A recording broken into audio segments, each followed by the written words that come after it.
세계 교회로 성서 1과 렉셔너리에 따라서 주어진 오늘의 셋째 말씀인 마가복음 12장 38절에서 44절에는 두 편의 이야기가 나옵니다. 이제 첫 번 이야기는 38절에서 40절이에요. 당시 유대 사회에서 엘리트 집단 최상류층이라고 할 수 있는 서기관에 대한 예수님의 말씀입니다.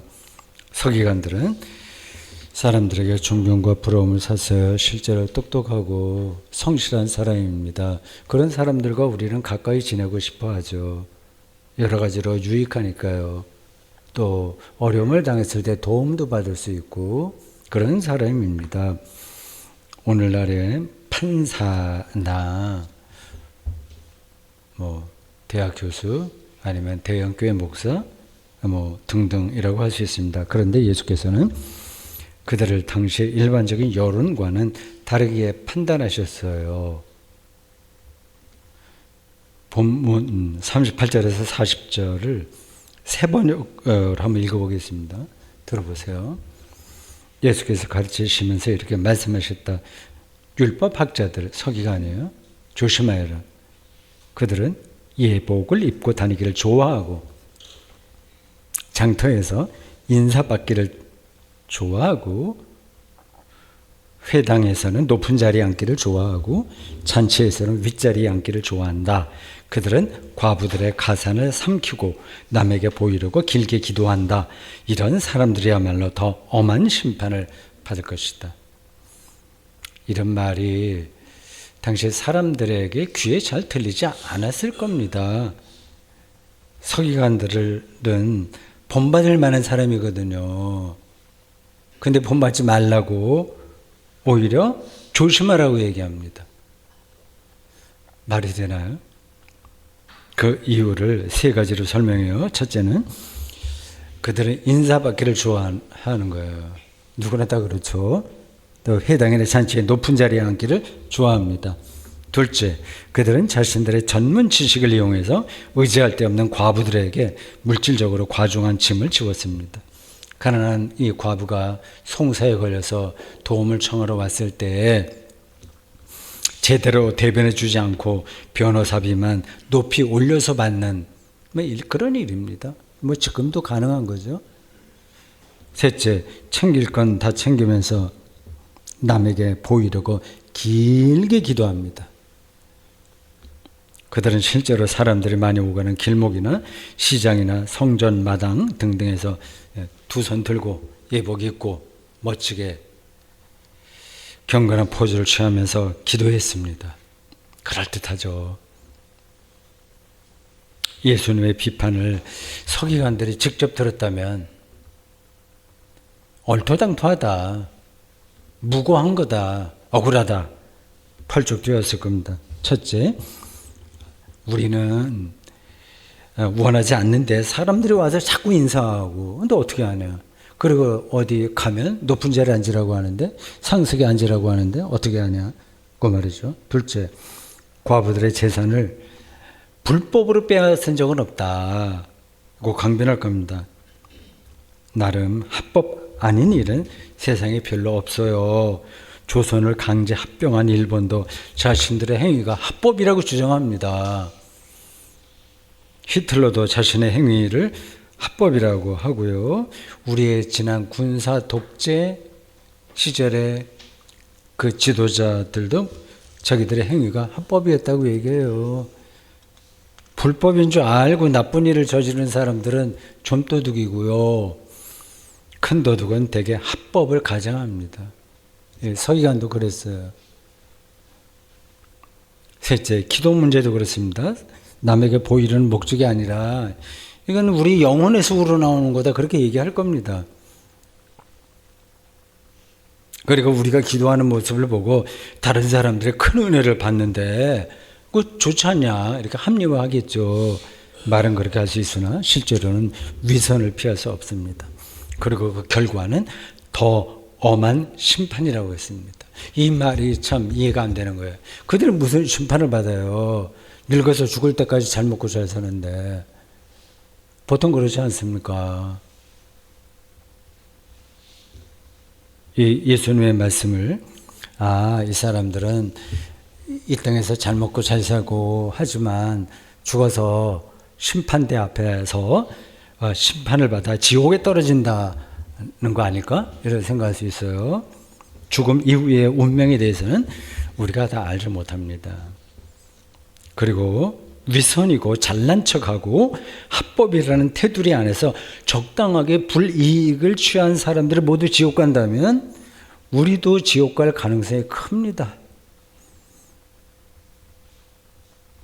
우리는 대개 우리 자신이 위선적인지 아닌지도 잘 모르면서 살고 있으니까요. 안 그런가요? 저 자신을 보더라도. 그런데 여러분들 어떻습니까?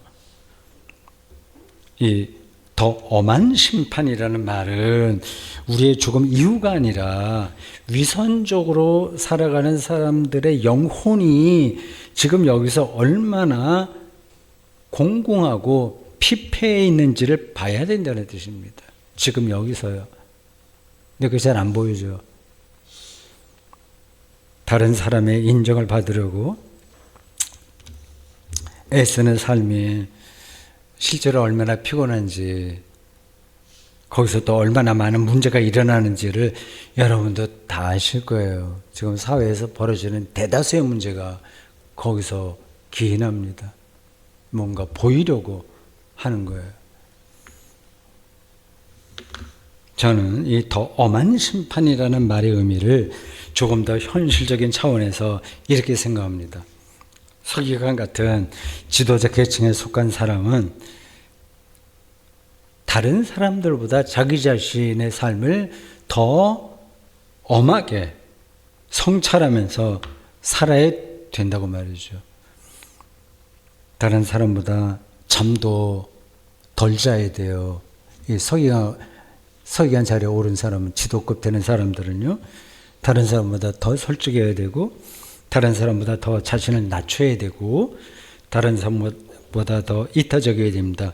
출가 수도자들처럼 구도 정진하듯이 살아야 됩니다. 그렇지 않으면 사람들이 아이고 박사님, 아이고 선생님, 교수님, 뭐 대통령님, 뭐 사장님 등등 이렇게 높이니까 자칫 자신이 실제로 높은 줄 알고 착각하는 겁니다.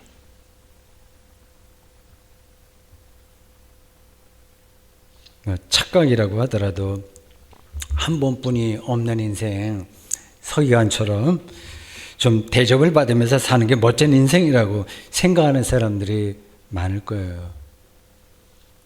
과연 그럴까요? 비유적으로 여기 동네 아이들이 노는 어떤 무리들이 있다고 합시다. 동네 우두머리가 되려는 아이가 있어요. 자기 말 한마디에 아이들이 이리저리 움직여요.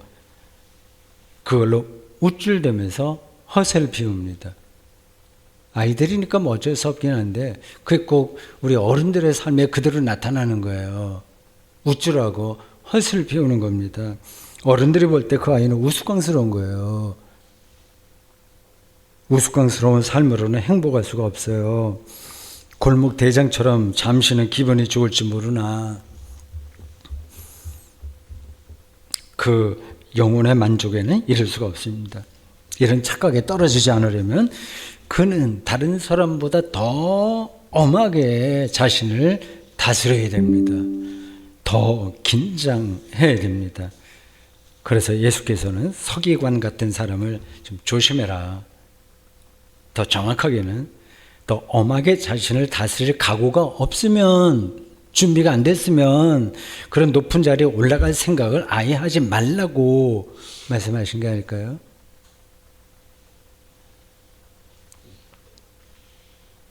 이런 점에서 오늘 본문이 말하는 그 서기관이 바로 오늘날 대한민국에 사는 그리스도인들이 아닐까요?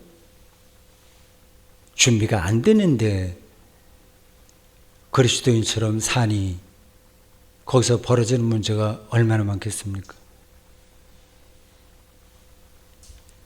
두 번째 이야기는 이 이야기를 제가 하려고 하는 거예요. 이 과부 이야기예요. 서기관과 대비됩니다. 당시 사회에서 과부는 하층에 속한 사람이에요. 아무도 이 사람을 가까이 하고 싶어 하지 않아요. 서기관에는 사람들이 가까이 가고 싶어 해요. 과부는 아니에요. 예수께서는 마침 성전의 헌금궤를 지나다가 과부가 헌금하는 모습을 보셨나 봅니다.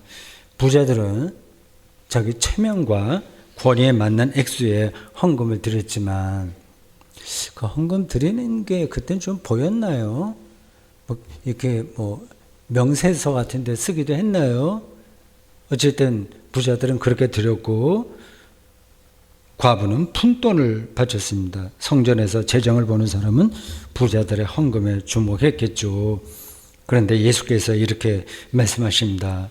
43절에요. 내가 진실로 너희에게 이르노니 이 가난한 과부는 헌금함에 넣은 모든 사람보다 많이 넣었도다. 그들은 다 풍족한 중에서 넣었거니와 이 과부는 그 가난한 중에서 자기의 모든 소유고 생활비 전부를 넣었느니라. 아주 잘 알고 있는 본문이죠. 저는 이 이야기가 단순히 헌금을 정성껏 드려야 된다는 교훈이라고 생각하지 않습니다. 이런 구절로 헌금에 대해서 언급하면 성경을 모르는 겁니다. 우리와 하나님의 관계, 즉 삶의 깊이에 관한 문제이고 영혼의 문제이며 신앙의 본질에 관한 문제입니다. 앞에서 언급된 서기관은 자기 영혼이 감당하지 못할 정도로 과부하에 걸려서 준비가 안 됐는데 그 자리에 올라가 버린 거예요. 과부하에 걸려서 찌들리는 사람이라고 한다면 과부는 영혼이 간절하고 갈급하고 투명한 사람입니다.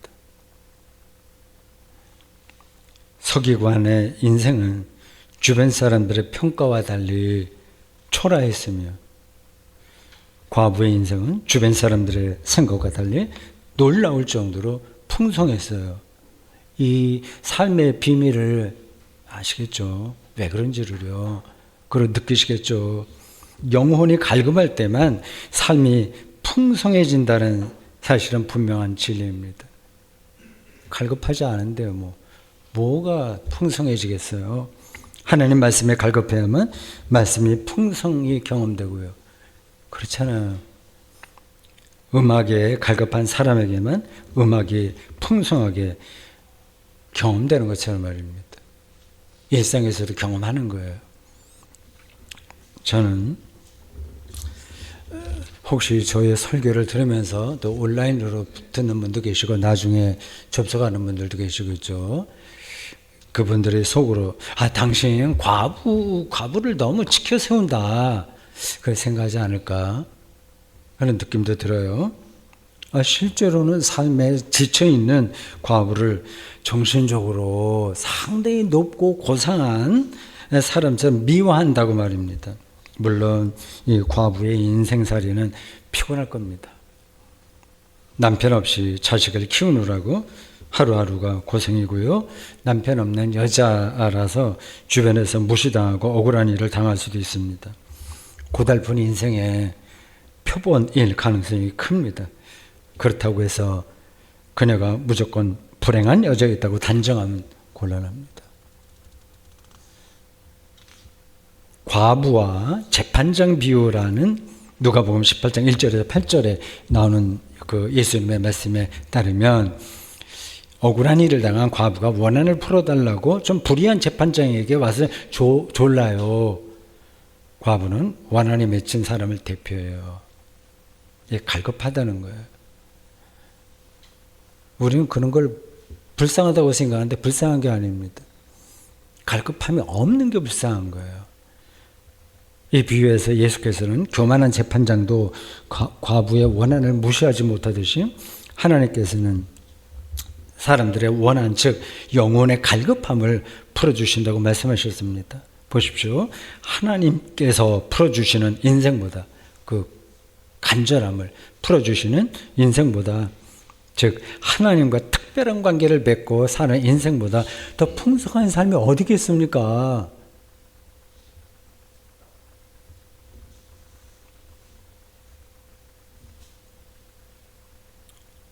한강 소설가의 소년이 온다 1장의 주인공으로 나오는 동호의 실제 인물은 당시 16살 고등학교 1학년쯤 됐을까요? 중3일까요? 문재학입니다. 재학이는 시체가 널브러져 있던 전남 도청에서 어른들을 돕다가 1980년 5월 27일 새벽에 계엄군의 총탄에 맞아 숨졌습니다. 최근에 재학이 어머니를 만난 한겨레 20일 기자가 10월 28일 한겨레 21일 주간지에 그 인터뷰 한 내용을 간략하게 적었습니다. 기자는 그 어머니의 마지막 말을 이렇게 전합니다. 어머니가 한 이야기예요. 기자에게. 재학이 얘기한 거죠. 재하가 이제 하늘에서 편히 있거라. 친구들도 만나고 아버지도 만나고 남편이 먼저 죽었나 봐요. 얼마 전에. 재미있게 지내거라. 이제는 세상 사람들도 다 안다. 마지막 문장이 인상 깊습니다. 이제는 세상 사람들도 다 안다.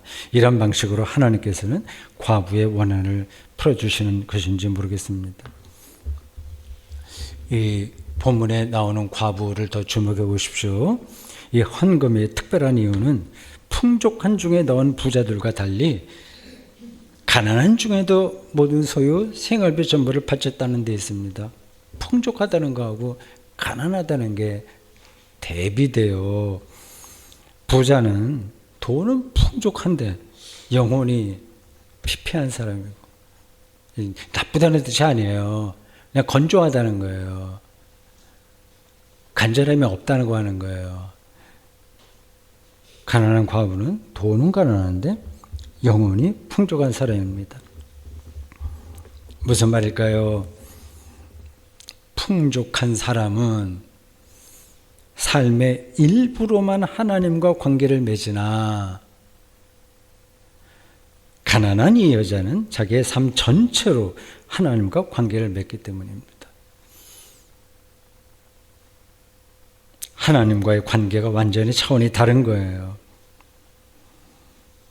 이 과부는 부자가 따라올 수 없을 정도로 간절하고 절실하고 갈급해요. 아프리카 어느 지역에 사는 사람들은 물 한 동이를 얻으려고 하루에 몇 킬로미터씩 물통을 이고 여자들이 다닌다고 합니다. 우리는 수도꼭지만 열면 값싸게 물을 얻습니다. 누가 물에 대해서 간절한지는 물어볼 필요도 없어요. 이 간절함이 핵심이거든요, 삶에서. 우리의 시야를 조금 넓혀보십시오. 지금까지 밝혀진 바에 따르면 우주에서 지적 생명체가 존재하는 행성은 지구 외에 없습니다. 그 사실을 아는 사람은 지구를 소중하게 여깁니다. 지구의 생태계를 보존하려고 간절한 마음으로 최선을 다합니다. 탄소 배출을 억제하기 위해서 소비도 억제합니다. 그래서 심플 라이프를 실제로 살아갑니다. 재산이 많을수록 삶의 간절함과는 거리가 멀어지는데도 현대인은 부자가 되려는 욕망에 물들어 있어요. 우리는 그걸 당연하다고 생각하는데 이게 정말 행복한 건지, 우리 인류의 미래가 어떻게 될 건지에 대해서 하나님을 믿는 그리스도인들이 더 진지하게 고민하지 않으면 누가 하겠습니까? 이번 미국 대선에서 여론조사 예측과 달리 트럼프가 47대 대통령으로 당선되었습니다. 그는 유죄 판결을 포함해 4건의 형사재판이 진행 중입니다. 트럼프를 찍은 사람도 그를 존경한다고 말하지는 못할 겁니다. 미국 대통령으로 자랑스럽게 생각하지도 않을 겁니다. 다만 미국 우선주의라는 구호, 아메리카 퍼스트, 더 나아가서 아메리카 올리 라는 그 구호에 매혹되어서 그를 선택했을 뿐입니다. 미국이 더 부자 나라가 된다면, 지금도 넘쳐나게 부자인데 그래도 부족하다, 손해볼 수 없다, 더 부자가 된다면 부도덕하고 파렴치한 사람이 대통령이 되어도 좋습니다. 세계의 정의와 평화, 민주화와 소수인종, 성소수자와 난민에 대한 배려는 부차적일 뿐이에요. 이 방향으로 나가고 있습니다. 이번 미국 대선 이후 미국만이 아니라 우리나라를 비롯한 세계는 더욱 적자 생존의 법칙으로 흘러가겠죠. 가난한 사람이 자기의 생활비 전부를 헌금함에 넣었다고 했잖아요.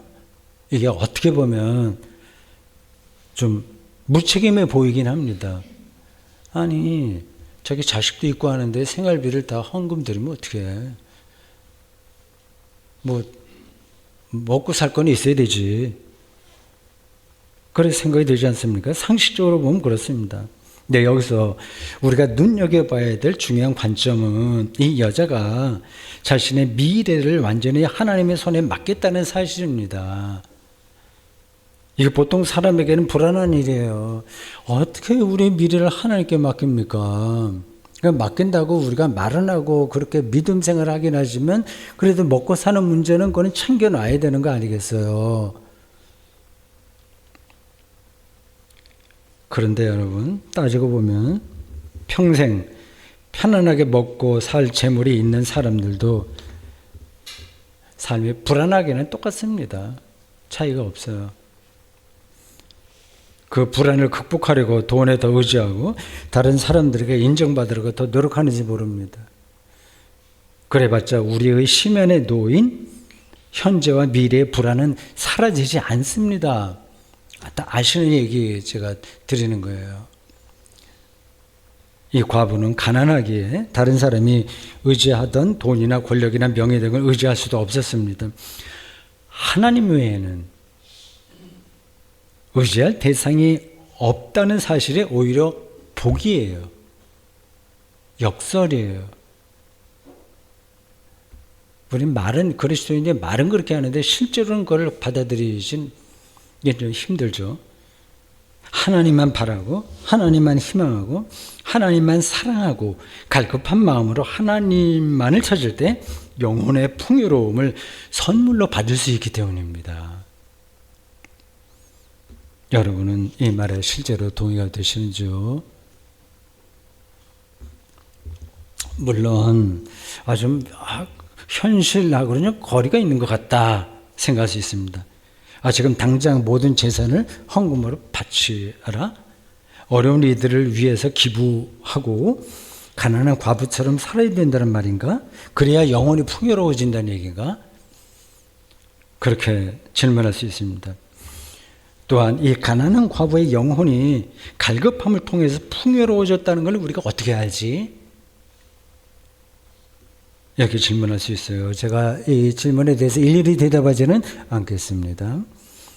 성경이 여러분의 모든 행동을 그렇게 규정하지도 않습니다. 다 자신이 알아서 판단해야 되는 겁니다. 다만 저는 여기서 가난한 이 과부의 영혼이 저는 이런 부러운 거예요.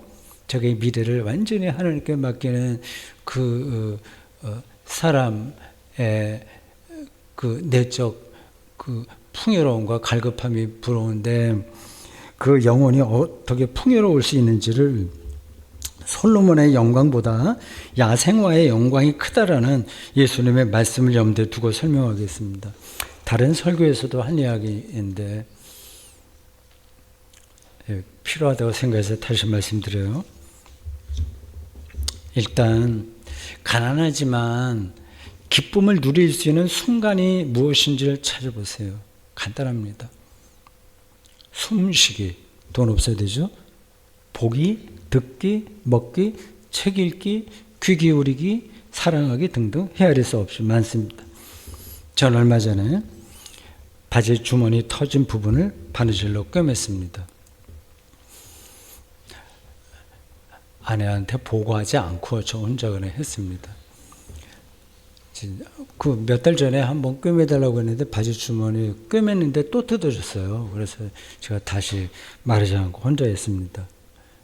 바늘로 꿰맨다는 게 얼마나 신비로운지 아시죠? 아침마다 은행알 30개를 10개씩 각각 200cc 우유팩,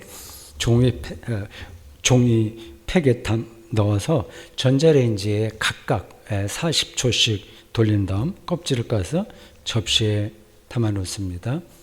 집에서 사는 세 식구가 10개씩 먹습니다. 이런 작업에는 돈이 들질 않아요. 끝이 없을 정도로 많습니다. 이런 일을 통해서 주어지는 충만한 기쁨은 대통령이 되거나 노벨 문학상 수상자가 될 때 기쁨보다 더하면 더했지 전혀 덜하지가 않습니다. 두 중에 선택하라고 하면 당연히 저는 이 바느질을 할 줄 아는 그걸 선택할 거예요. 두 중에 하나를 선택하라고 한 말이죠. 그게 왜 그런지는 여러분들 아실 겁니다. 목사는 작은 교회에서 있다고 하더라도 설교를 준비하고 실행하는 기쁨을 누릴 수 있습니다. 값없이 선물로 받는 기쁨입니다. 혹시 늙으면 삶이 무료해지지 않을까 걱정하는 분들이 있다면 안심하십시오. 걱정을 붙들어 매십시오. 재미있게 살려고 분주한 젊은이들이 오히려 무료하게 사는 겁니다. 우리 삶에서 정말 중요한 일들은 가난해도 늙어도 몸이 불편해도 얼마든지 풍요롭게 누릴 수 있기 때문입니다. 그래서 예수께서는 가난한 자가 복이 있다고 말씀하신 게 아닐까요? 문제는 우리에게 영혼의 갈급함과 간절함이 없거나 이게 없어요. 혹은 형식적이거나. 그래서 오늘 본문에 나오는 과부의 운명을 끔찍하게 두려워한다는 사실입니다. 두려워하지 않아도 되는데 두려워한다는 거예요. 그러니 우리가 어떻게 풍요로워질 수 있겠습니까? 예수께서는 서기관을 조심하라고, 그러니까 멀리하라고 말씀하셨고요. 과부를 모든 사람보다 많이 헌금한 사람이라고, 그러니까 가까이 하라고 말씀하신 거예요. 서기관은 다른 부자들과 마찬가지로 체면 구기지 않을 정도로 헌금하는 교양 수준에 살아가기에, 교양에 떨어져 있기에 간절함이 없었고, 과부는 누추하게 살았으나 자신의 생활비, 즉 자기의 미래 전체를 하나님께 맡기는 간절함이 있었습니다. 그 간절함이 아마 죽음도 돌파할 수 있는 능력일 겁니다. 서기관은 주변에 사람이 많이 모였으나 실제로는 외로운 사람이었고, 과부는 주변에 사람들이 몰리지 않았으나 실제로는 예수께 인정받았듯이 외롭지 않았습니다. 여러분은 지금 어떤 사람으로 살고 싶으신가요? 그리고 어떤 사람으로 또 살고 계신가요? 이런 질문이 너무 상투적으로 들리시는지요? 사랑하는 성도 여러분, 우리의 모든 실존에 대한 갈급함의 궁극적인 깊이로 들어가는 게 바로 하나님 경험이라는 사실을 기억해 두십시오. 끊임없이 재판장을 찾아가서 원한을 풀어달라고 간청하던 그 과부, 무책임한 사람으로 보일 정도로 생활비 전부를 헌금함에 넣은 과부처럼 말입니다. 언젠가 완전한 무소유 상태로, 완전한 가난으로 떨어지는 죽음의 순간이 벼락처럼 닥치면 누구나 어쩔 수 없이 간절하고 갈급한 사람이 되겠지만, 그 이전에 지금 now 여기서 here and now 여기서 지금 이 순간에 여러분 모두 두려워하지 말고, 또 부러워하지 말고, 걱정하지 말고 갈급한 영혼으로 살아가기를 진심으로 바랍니다. 아멘.